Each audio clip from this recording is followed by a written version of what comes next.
Welcome back. We're on level 4 of lesson 15, conditionals. So this is another prediction level. If statement. Boolean expressions allow us to ask questions, but in order to use those questions to change the program's behavior, we need an if statement. So if it's raining, grab an umbrella. I keep referring to that one because it just makes sense. So do this. Read the code for this race car program. What will the program do when the car crosses the finish line? Why is the if block inside the draw loop? Ooh, good question.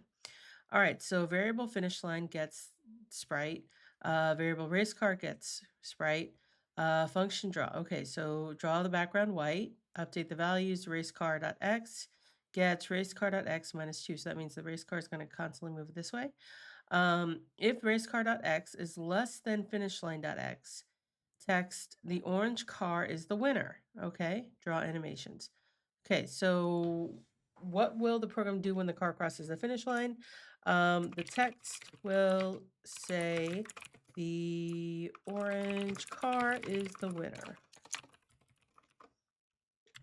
That's what I think is going to happen. All right, so run.